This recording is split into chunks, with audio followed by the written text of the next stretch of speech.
Shalom and welcome to the Israel Policy Pod. I'm Neri Zilber, a journalist based in Tel Aviv and a policy advisor to Israel Policy Forum. We'll be talking Iran this week with one of the best Iran experts in Israel, believe me, Dr. Raz Zimmt. Raz is the director of the Iran and Shiite Axis program at the Institute for National Security Studies here in Tel Aviv and was previously, for over 2 decades, an Iran watcher in Israeli military intelligence. Raz holds a PhD from Tel Aviv University and is the author of the Hebrew language book, Iran from Within, State and Society in the Islamic Republic. I was really curious to get Raz's take on the ongoing negotiations between the US and Iran, the chances for diplomacy actually succeeding, what the regime in Tehran is actually thinking these days, and, well, what a war could actually look like. This was a fantastic and illuminating conversation, a must listen, if you will. Some housekeeping before we get started. First, a reminder, we're now a video podcast, so do check us out on YouTube and please subscribe and rate us. That always helps.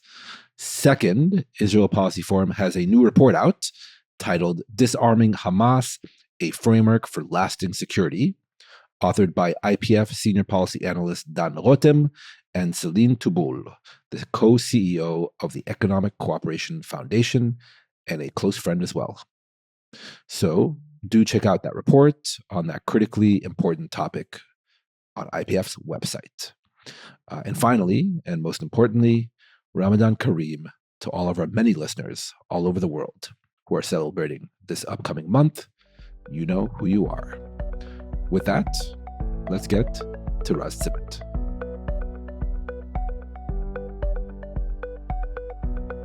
Hi, Raz. Welcome to the Israel Policy Pod. Hi, Neri. Thank you for having me.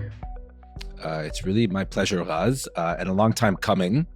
I've been wanting to have you on for a while, given all the Iran-related news, in recent weeks and recent months and in recent years. So we're really happy to have you on to discuss what I hope will be, what's happening inside the minds of Iranian leaders and maybe Iranian lay people, especially these days. And it's fair to say, a long-running crisis that's coming to a head, or will likely come to a head in one way or another in the coming days or potentially weeks. I'd love to get your thoughts about that. And just FYI for our viewers and listeners, we're recording this on Wednesday afternoon, Tel Aviv time. Yesterday, we had the second round of talks take place in Geneva, Switzerland, between Iran and the U.S. teams. The U.S. teams led by Jared Kushner and Steve Witkoff. Fair to say there were certain positive statements by the Iranians, as well as the Omani mediator, coming out of the talks afterwards late yesterday. But the Americans, I think it's fair to say, were a bit more restrained, a bit more cautious in what they were putting out there publicly, especially Vice President J.D. Vance, who said the Iranians were, quote, not yet acknowledging the U.S.'s red lines. So, Raz, given yesterday's talks in Geneva, the second round, first question to you, what did you make of the talks and the public comments afterwards? The talks only really lasted about 3 hours, right? Yeah, it was several hours talk. Look, when I heard or when I read the more optimistic conclusions by the Iranians and the Omanis, I couldn't forget some of the tweets and comments made by the Iranians themselves days before the 12-day war in June. Right. Of course, we have to take into consideration the fact that they have their own interest to show some progress made. But even if they were right and there was some progress made in Geneva, I don't think that this progress has the potential by itself to prevent a military strike. The reports yesterday were that the Iranians are going to return to the table in 2 weeks. I'm not sure if President Trump, if the Americans have so much tolerance to wait until then. And even if there is a third round of talk in 2 weeks, we should not assume that this by itself will lead to a breakthrough in the talks between Iran and the United States. And therefore, I think that, at least for now, it seems that the likelihood of military strikes seems much higher than the potential understanding between Iran and the United States. And I think that the main reason for that is not just the total mistrust between Tehran and the Trump administration, which of course goes back years years long, but and not just because of the gaps between the positions of the U.S. and Tehran, but also because Iran and the United States, in my view, have totally different perspectives concerning each other. And we can, of course, elaborate on that. But I would just say that, in my view, the Iranians, it's not that Iran is not concerned with the possibility of U.S. military strike. They're certainly very much concerned with that, and they would possibly agree to some kind of concessions to avoid military confrontation with the United States. But I do think that at least Supreme Leader Khamenei, and there might be some divisions in Tehran itself, but Khamenei, I think, holds the view that if he agrees to everything which the Trump administration is asking him to do, this would actually weaken the Islamic Republic even further and will just pave the way for full capitulation, which would make Iran much more vulnerable. And perhaps it's only a matter of time until either Israel or the United States will use this vulnerability to strike Iran in order to reach the ultimate goal, which has always been, according to Khamenei, a regime change in Tehran. Right. Right. So I want to get into the Supreme Leader's mind in just a moment, trust me. But it sounds like your initial assessment is that he's looking at it either I die tomorrow or I die next week, but either way, I'm going to die if I actually meet the conditions put forward by the Americans and potentially the Israelis. But I'm curious. Just interrupting. I don't think he really cares about himself. I mean, I think metaphorically died, the regime. Yeah, exactly, the regime. I mean, if he has to choose between dying as a martyr, as a shaheed, or dying as a weak, humiliated leader, it's very clear what his option is going to be. If of course he can choose. But what he's mostly concerned with or interested in is to make sure that the regime, the Islamic Republic of Iran,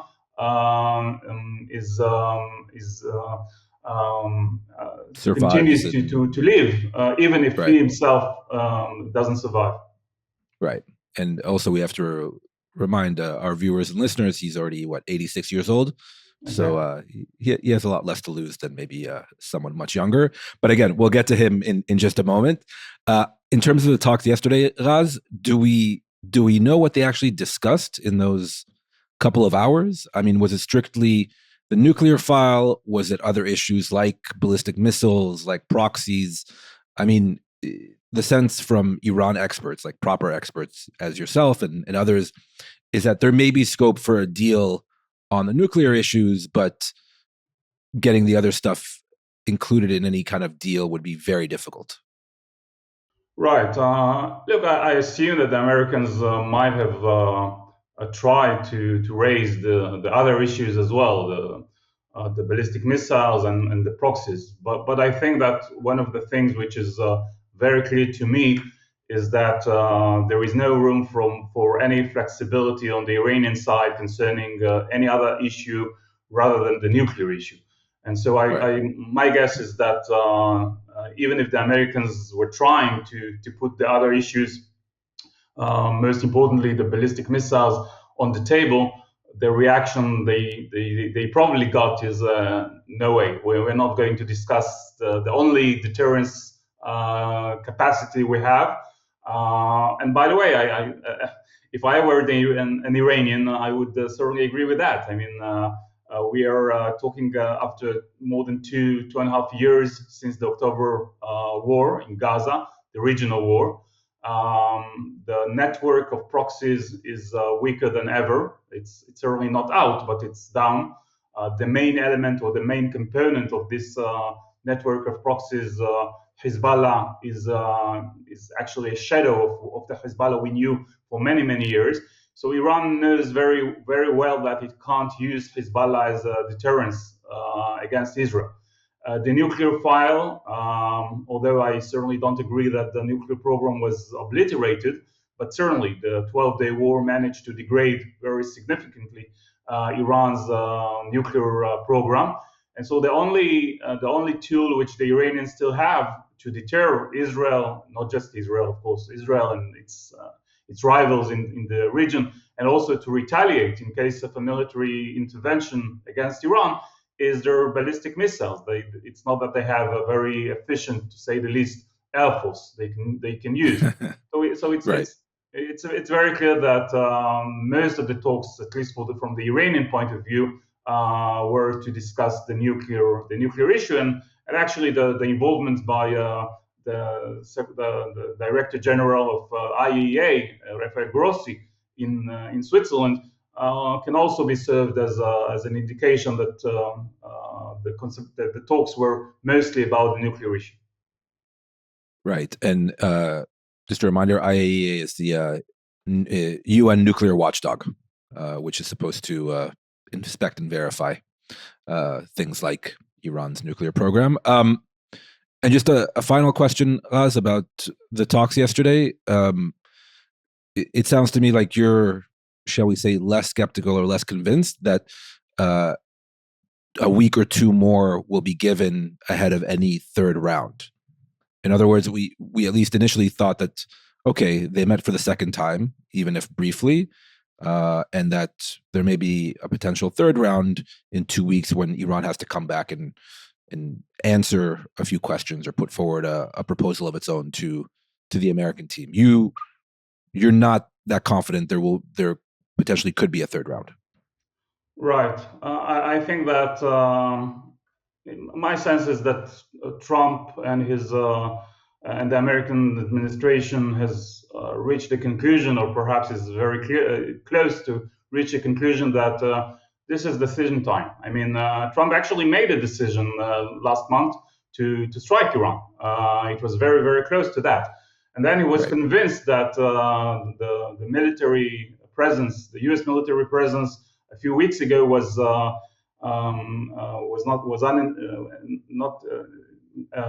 inefficient, and it wasn't enough to use this military presence in order to achieve any kind of objectives regarding Iran. The situation today is much different. We know the very extended military presence of the United States in the region. And that certainly provides Trump with room to maneuver and to make different decisions concerning what he wants to do in Iran.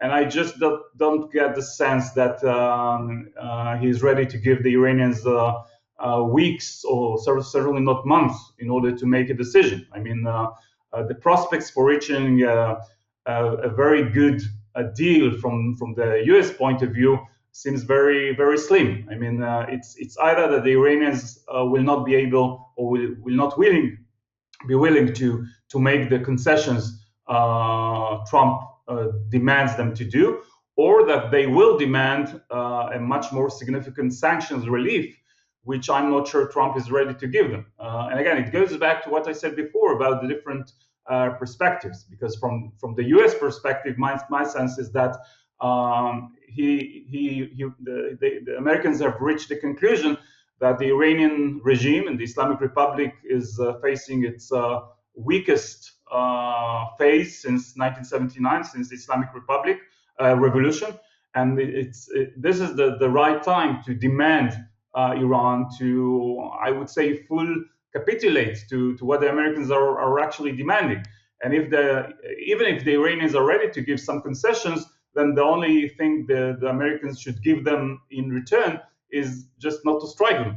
And this is Right. not the perspective shared by the Iranian leadership. So again, I think that it's becoming more and more obvious, not just in Israel, but also in DC, that even if we have one or two talks, rounds of talks with Iran, it probably will not be able to reach a very significant desired understanding or treaty between agreement between Israel, between Iran and the United States.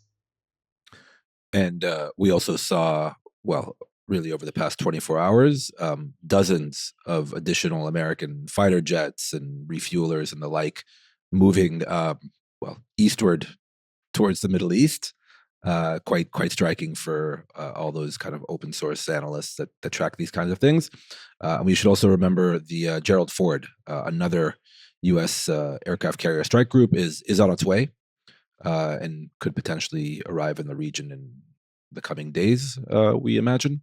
So that's the American military buildup is continuing, and it seems fairly both robust and quite threatening. Right? It doesn't necessarily look like a bluff. But Raz, I wanted to get your sense about the Iranian side of the equation, because also yesterday, on Tuesday, before the talks in Geneva, we saw the Iranians hold their own military drill in the Strait of Hormuz. This is the narrow and strategic choke point that connects the Persian Gulf to the Gulf of Oman and the wider ocean. Very, very important piece of naval real estate. So they held a big military drill, big show of force there yesterday before the talks. And we also saw defiant rhetoric by various Iranian leaders, including the supreme leader Ali Khamenei, who even directly threatened a U.S. aircraft carrier publicly in a speech. So you very much focus on oftentimes the Iranian decision making and what they're looking at. I mean, how do you explain these threats, this show of force by Iran? I don't want to ask if they're crazy, but what's the logic behind doing this, especially before you're about to head into a room to negotiate with Jared Kushner and Steve Witkoff? Well, I think the logic is very clear. The Iranians understand that the US and President Trump himself are quite reluctant to be engaged in a military strike against Iran, that the US administration realized that there is a big difference between Venezuela and Iran.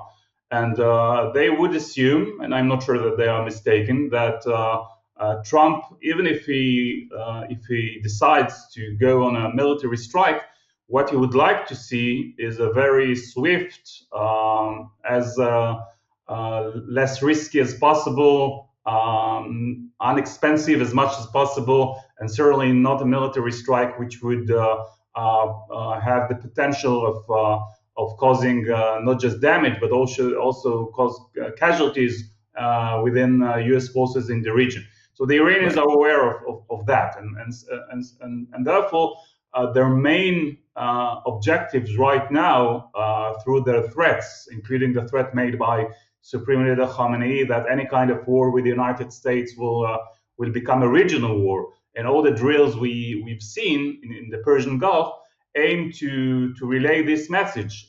If you should know, the Americans, that there is nothing like a swift, easy, inexpensive, unrisky military strike against Iran. If you strike Iran, you take the risk that it will evolve very quickly into a very major, extensive regional escalation circle, probably with not just damage caused to your allies in the region, but also might cause casualties among U.S. soldiers in the region.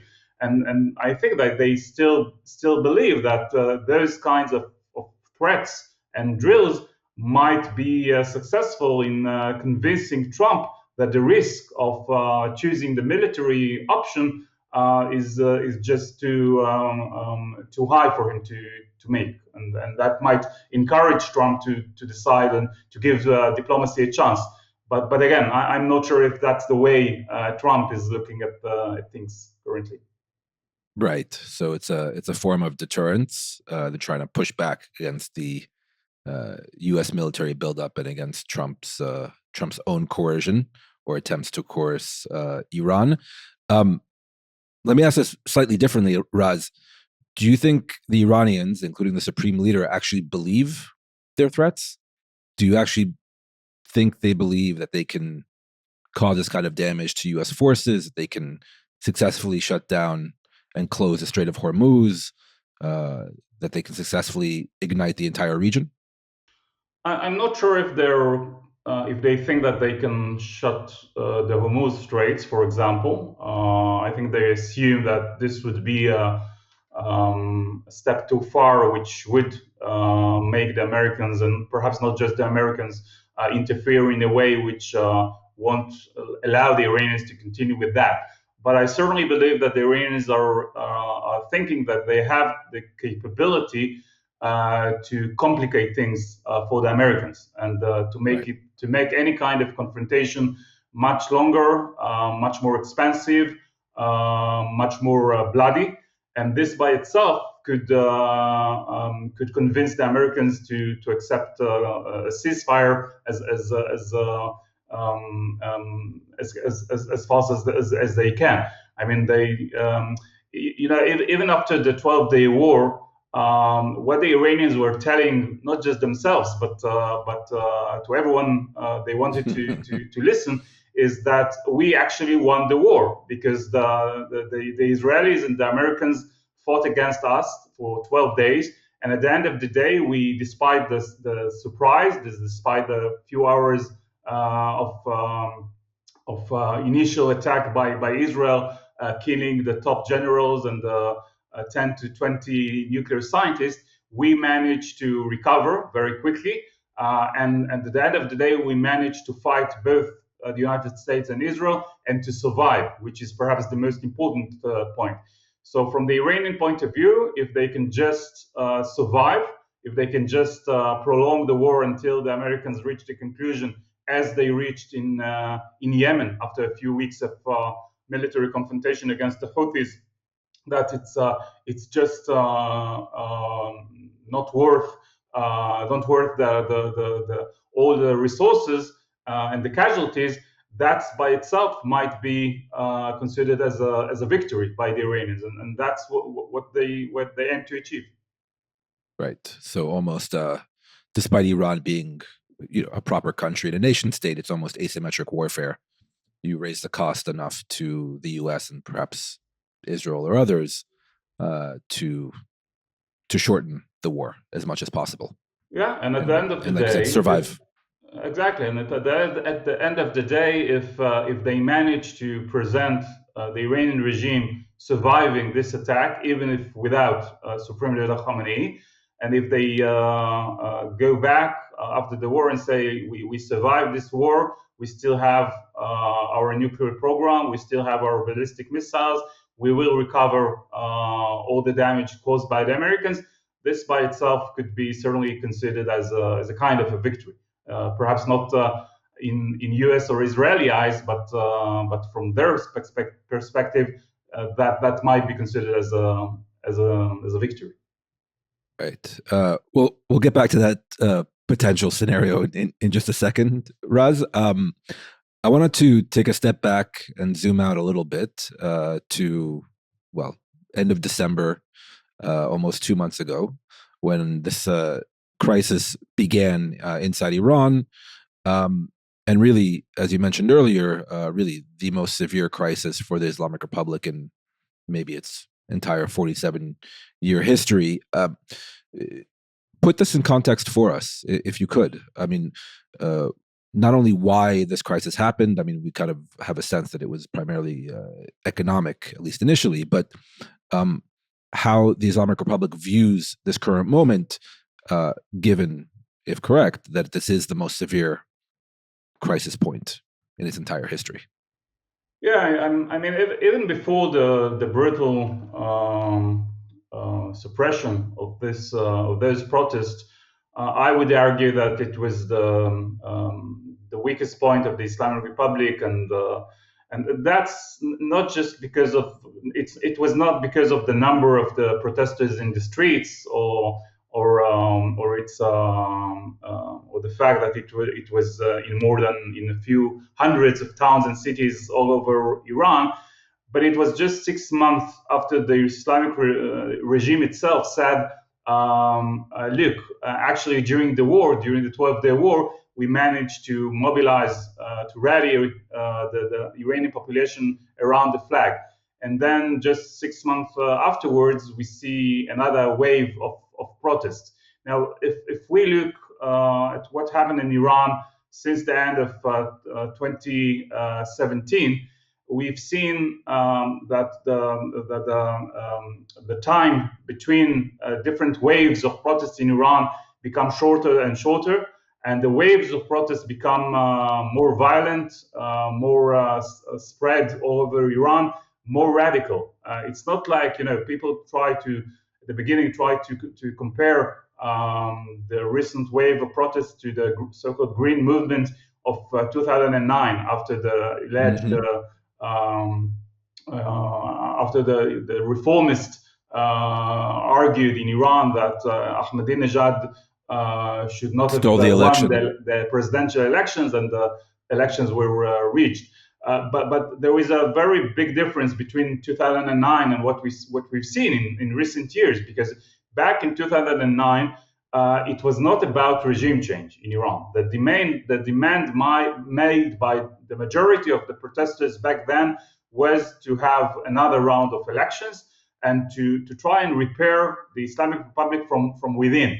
The reformists were always in favor of, I would say, evolutionary changes rather than revolutionary changes. And what you see since the end of 2017, and then again during the gasoline protest of November, December 2019, and then of course during the Mahsa Amini's protest in 2022-23, we've seen more and more protesters in the streets, which actually come against the existence of the Islamic Republic. So, and that happened again in November, in December 2025 to January 2026. So even before thousands or tens of thousands were killed by the regime, it posed another very important challenge. And perhaps the most problematic issue from the point of view of the regime is that I think that for the first time, they also understood, like most of the Iranian people, that there is no solution to any of the problems which encourage hundreds of thousands or millions of Iranians go to the streets. I mean, the Islamic Republic certainly suffers for many years now from two major crises. One is a crisis of legitimacy, meaning that the majority of the Iranian people has lost any hope that the Islamic Republic can redeem itself, and so they actually want some kind of regime change. And the second issue is, of course, the economic crisis, alongside, of course, the collapse of the shortages of water and electricity. And there are just no solutions which the Islamic Republic and the Islamic authorities can provide. And that has actually become even worse after the suppression of the protests, because the economic crisis is even worse than before. Because of the internet shutdown and the fact that many businesses in Iran were forced to shut down, and the legitimacy crisis today in Iran is of course much worse than it used to be, due to this brutal, murderous suppression of the uprising. So I would say that the bottom line is that even if you look at what's going on within the reformist movement today in Iran, at least some of the leaders of the reformists, Mir Hossein Mousavi or Mehdi Karoubi, actually demand today that the supreme leader Khamanei will step down, because they understand that there is no way to redeem or to recover as long as he is there, and as long as there are no free elections and a free and a new referendum to decide on the future of Iran. And just on that point, Raz, is it fair to say that the supreme leader and the current regime are not entertaining such, shall we say, reform steps? Of course not. We've seen the supreme leader Khamenei opposing even the proposals made by the reformists several years ago for several gradual reforms. I mean, in some incidents, he was ready to make some concessions. For example, he was not against the decision made by the SNSC, the Supreme National Security Council, a year ago, not to implement this new proposal bill to increase the sanctions on women without hijab. So we had to retreat over those tactical issues. But at the end of the day, even when the Islamic Republic under Khamenei had to make decisions to open up a little bit and to deliver at least some of the demands made by the Iranian population, it was usually too little, too late. And at the end of the day, we cannot expect an 87 or 86-year-old revolutionary like Khamenei, who is still very much obsessed with this revolutionary ideology, to make the necessary concessions in order to try and bridge this growing gap between the Iranian population, mostly the second and third generations of the Islamic Republic, and the regime. And therefore, I have already reached the conclusion that as long as Khamenei is intact, as long as he's there, nothing is going to change. And so we all have to hope that at some point he's going to be removed that way or another.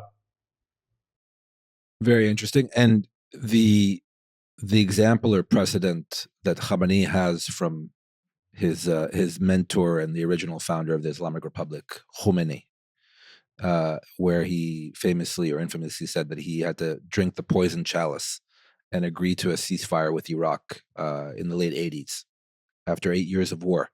There's no scenario where this supreme leader, Khamenei, agrees to drink some kind of poison chalice?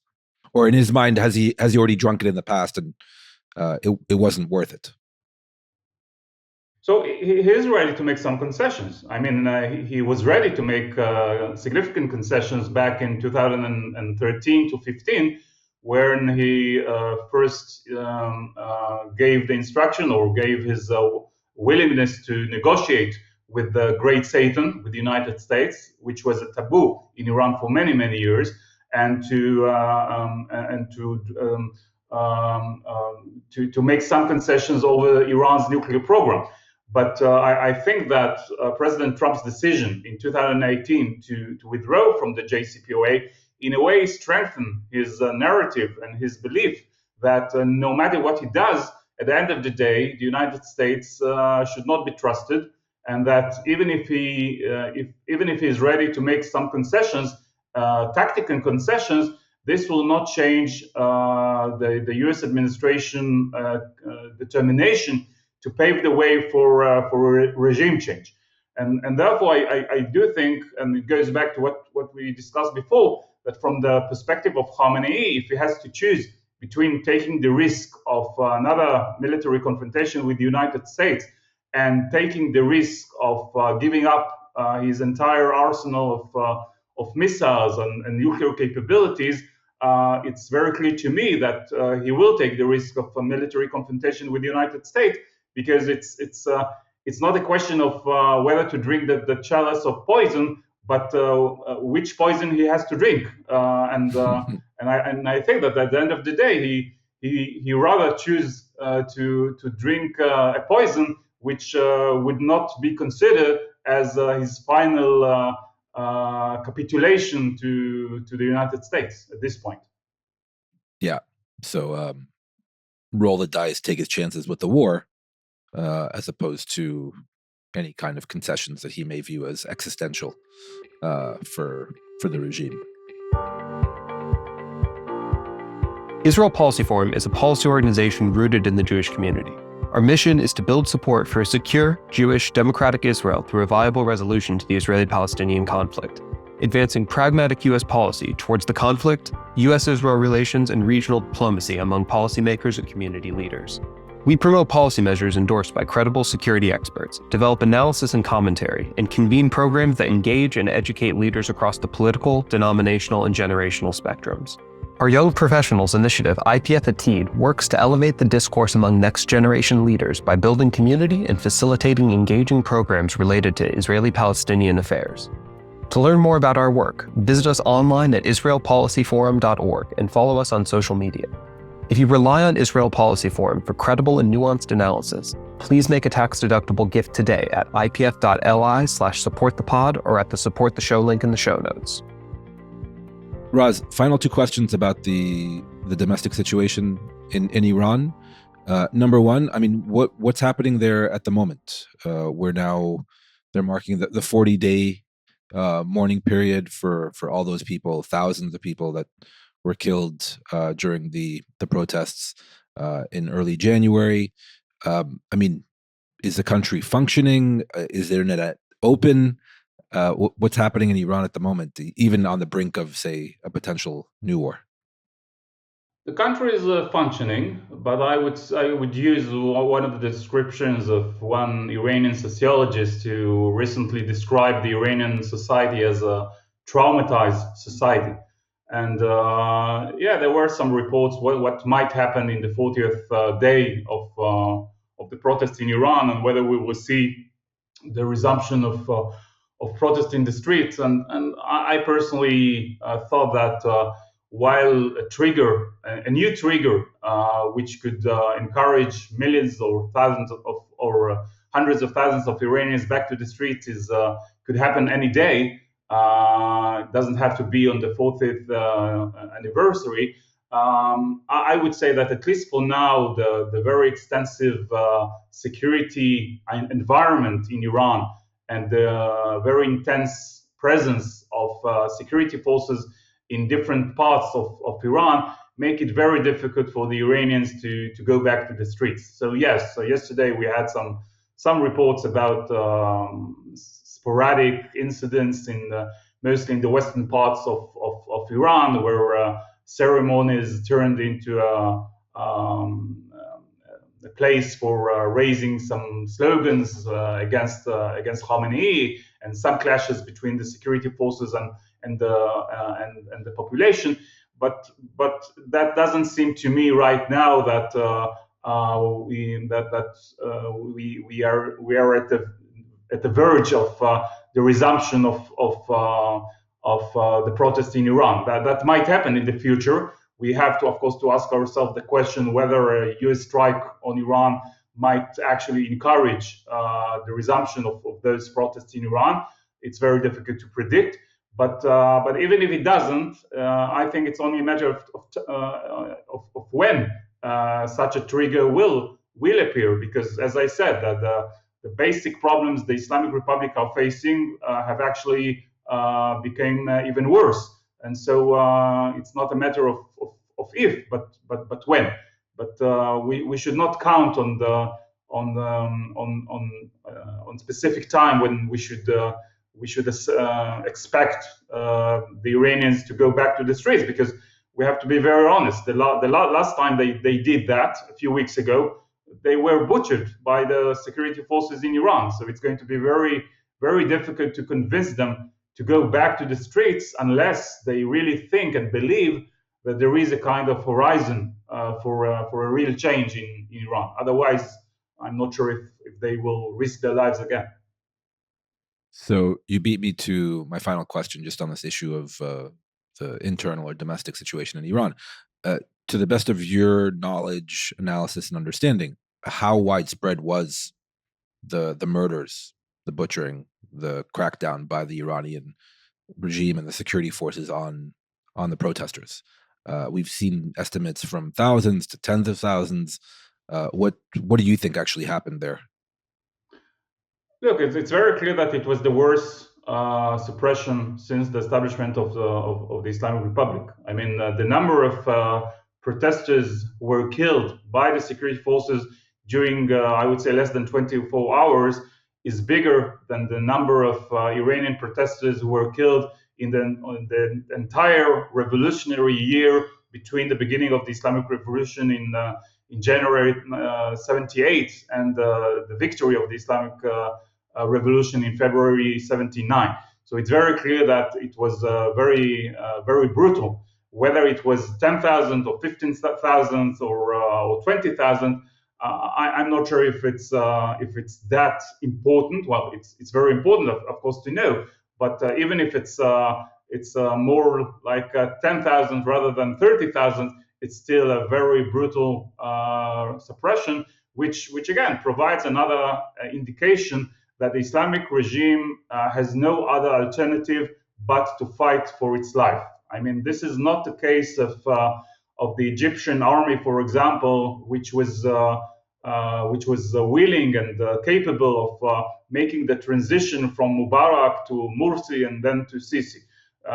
The security forces in Iran, mostly the Basij and the Revolutionary Guards, are very much committed to the regime, not just because of ideological reasons, but because they know that they're dependent on the regime. And if the regime collapses, it's very possible that they will be hanged by the new government in Iran, or will be butchered themselves by the many angry Iranians who will seek revenge for what they did for so many years. So, in my view, they will just fight until the last drop of blood of the protesters, of course, not themselves. Right. Very interesting point in comparison to, say, a national army like in Egypt or maybe other dictatorships where potentially they can switch sides, and oftentimes in the past have sided with the people. Yeah, that doesn't mean that under no circumstances we cannot see some cracks and divisions and perhaps defections from some parts of the Revolutionary Guards or the Basij or the law enforcement forces. But I think that perhaps the only scenario which I can see that we will see a major division or cracks within the leadership or the higher echelon of the Revolutionary Guards. I'm not talking about the bottom simple policemen or Basij members who can always defect.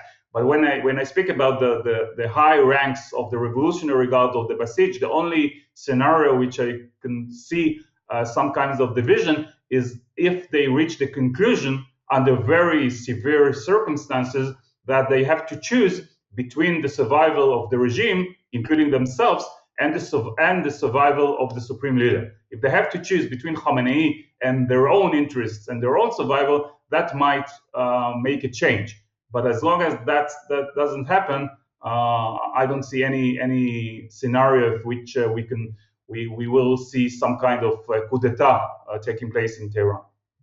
Right. And by the way, Raz, just for our listeners and viewers, the Basij is basically what the popular militia of the Revolutionary Guards. Exactly. Yeah. Yeah. Okay. I got that right. I aced my Iranian history course. Okay, Raz, let's get down to brass tacks, the tachlis, as I say here, the severe consequences that you alluded to.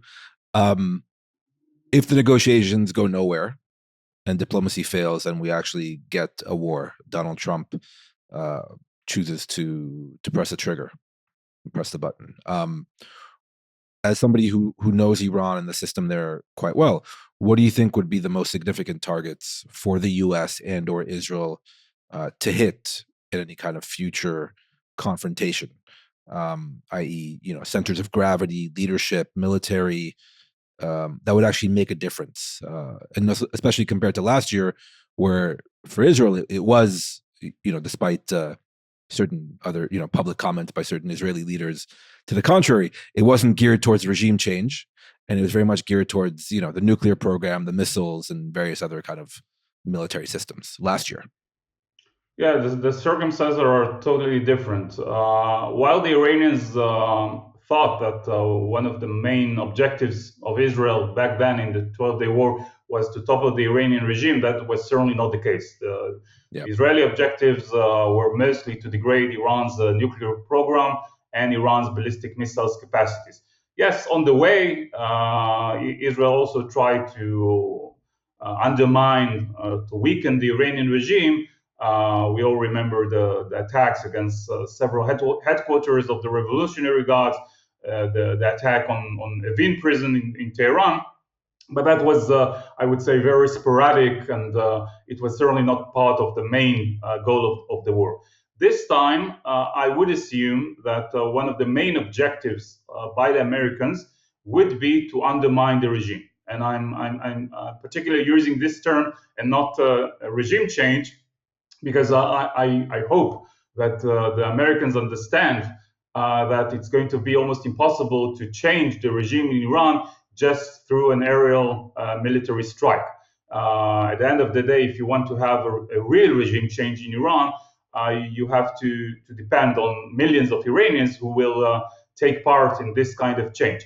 But if they only want to undermine the regime, or to have some kind of a change from within the regime, meaning that Supreme Leader Khamenei is out and someone else is going to take his position, this is certainly a possibility through a very extensive, precise decapitation campaign, which could be just like Israel did in the first few hours of the 12-day war, but more extensive, including the political leadership of Iran, if, of course, they manage to do that. So that would be my guess as one of the priorities of the United States. Now, of course, in addition, they will have to take care of the missiles, the ballistic missiles capacities. This is, by the way, one of the Israeli concerns, that the priority of the United States would be to first try and deal with those short-range missiles and the naval capabilities of the Iranians, which could pose a threat to the US forces in the region, perhaps to Iran's neighbors in the UAE and Saudi Arabia. In that case, we might see some participation by Israel in order to have some kind of division between the Israeli campaign, which would put as a main priority degrading and targeting the ballistic missiles directed at Israel, and the US priorities, which could be otherwise. In addition to that, I would assume that the Americans will try to hit any targets which could degrade and weaken the Iranian potential, not just to retaliate after the military strike, but also to suppress a future protest movement if that erupts in the future by, for example, targeting more IRGC, law enforcement forces, Basij headquarters all over Iran. That might also be on the table. Raz, very interesting. You've said it a couple of times over the past, we've been talking now for 45 minutes. Removal of the supreme leader, if the supreme leader leaves, now decapitation attempts. So you really think that if it came to it, at least in American eyes, that removal, one way or the other, of the current Iranian leadership would be a central objective of any campaign? Yes, and I have to be honest with you. If you'd asked me a few years ago, do you think that the killing of Khamenei is a good idea, I would probably say no, because he's old enough, and we didn't want to make him a shaheed, because it might have had consequences not just inside Iran but within Iran's proxies, who consider themselves as pupils of Supreme Leader Khamenei. We all remember that Hassan Nasrallah, the late leader of Hezbollah, always considered himself as he always considered Supreme Leader Khamenei as his what is called in Persian marjai taqlid, the source of emulation, and he was the representative of Khamenei in Lebanon. But I think that today, and especially after the 12-day war, when we despite all the military achievements reached by Israel and the United States, we are still facing with the same Iran, with the same problems Iran is posing on the regional issue, on the missiles capacities, on the nuclear issue, despite the degradation of those capacities. And I think one of the main conclusions is that as long as Khamenei is there, nothing is going to change. And if in the past, I personally thought that we could actually be in an even worse situation if, for example, the Revolutionary Guards take control and the Islamic Republic might turn into some kind of authoritarian regime led by the Revolutionary Guards. Today, I think that almost any kind of a change, even if it's not a revolutionary change, even if it's not the evolution of the Islamic Republic into a kind of, Sweden, pro-Western, liberal, secular democracy, even if it's just initial change from within the regime, I think it can certainly open up new opportunities, which are very difficult to predict right now. And while the Revolutionary Guards are certainly not my cup of tea, but even the Revolutionary Guard, or some of the Revolutionary Guards, because as you know, this is not a monolithic organization, and there might be different factions within this organization. But I would say that if you take one general, one top general serving at the IRGC and make him the next supreme leader, he might not be as moderate as we wish him to be, but he might be less obsessed with this revolutionary ideology compared to Khamenei, and he might be more pragmatic and more willing to prioritize Iran's domestic problems over other issues. So I don't think that we should expect any kind of new leadership in Iran to desert Iran's ambitions when it comes to its regional ambitions, or its nuclear program, or its ballistic missiles program.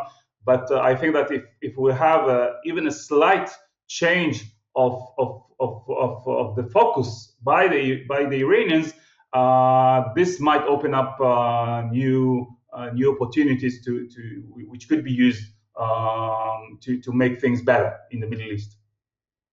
So this is almost not counterintuitive, but it's a very different scenario than what you hear in some quarters, where Khamenei, the supreme leader, is old and stubborn, and obviously clinging on to this old revolutionary idea. But he's someone that at least we may be able to do business with and to cut a deal with, whereas the unnamed and yet unknown IRGC Revolutionary Guard general may be even more extreme than the supreme leader. You're saying that actually the supreme leader is not showing any flexibility, and that this future unknown general could actually be a lot more pragmatic. I think that that supreme leader Khamenei has turned into a kind of a bottleneck. As long as he's there, nothing is going to change. And I can also say that while in the past, most assessments were that Supreme Leader Khamenei was at least very cautious, I'm not sure that he's as cautious as he used to be. I mean, we all remember Iran's decision to strike the Saudi oil fields back in September 2019. And then, of course, the Iranian decision to strike Israel in April 2024. Of course, we can give a very good explanation why they made the decision after the Israeli decision to strike the diplomatic consulate in Damascus and killing the Revolutionary Guard general. But still, it was a very risky decision to be made by Khamenei. And then, of course, the second decision to strike Israel in October 2024.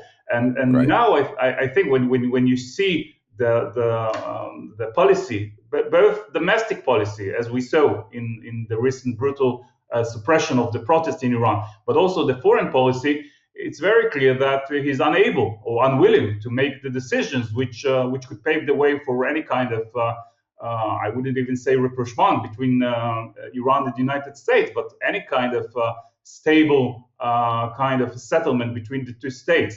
Iran, and we saw that after the 12-day war, there was a very interesting debate going on inside Iran between the so-called pragmatic reformist elements inside Iran and the more hardline conservative factions inside Iran, what to do next. And some of the pragmatic elements, circles inside Iran, were actually saying we should make some kind of change. We should prioritize our domestic problems over, for example, supporting Hezbollah and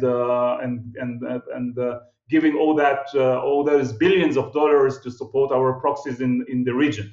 And at the end of the day, Iran hasn't changed its policy. I mean, if you look just on one example, Iran's support to Hezbollah, we've just recently again learned that since the ceasefire reached between Israel and Hezbollah in July 2024, Iran has already delivered $1 billion support, or almost $1 billion support to Hezbollah, despite all the problems inside Iran, despite all the constraints and the limitations and the pressures on both Iran and Hezbollah. And the main reason for that is that the Iranian leadership under Khamanei is unwilling to make any real shifts in its policy, and so some kind of change, I think, is required in order to try and get this declining force of the Islamic Republic out of its current position and have some kind of change. Very, very well put, Raz. Final question to you before I let you go, and it's a near impossible one to answer, but I'll pose it anyway. Okay, let's say there is a war, and let's say that scenario that you sketched out in terms of decapitation, the supreme leader removed, the leadership is different in Tehran. What does the day after actually look like? Will the not even the Islamic Republic, will Iran hold together? Will the policies shift and change? Will they come to the table and, as Donald Trump likes to say, negotiate more reasonably with America? I mean, what scenario are we looking at the day after, the famous day after any kind of war? Yeah, it's a very difficult question to answer. I would try to assess that the more likely scenario, in my view, especially if Supreme Leader Khamenei is gone. But if he's still there, nothing is going to change, or almost nothing is going to change. But if he's gone, then there is a possibility that we will see some kind of change from within the regime. My sense is that even if there is a new Supreme Leader, and that might happen, the Assembly of Experts, this council consisted of 88 clerics who has the possibility to choose a new leader, might convene and choose one of the clerics as successor. But I think that it's more likely that we will see Iran, or the Islamic Republic of Iran, moving forward to some kind of constitutional change, which would perhaps change the dynamics between the Supreme Leader as we know him since 1989, since the last constitutional change after the death of Ayatollah Khomeini.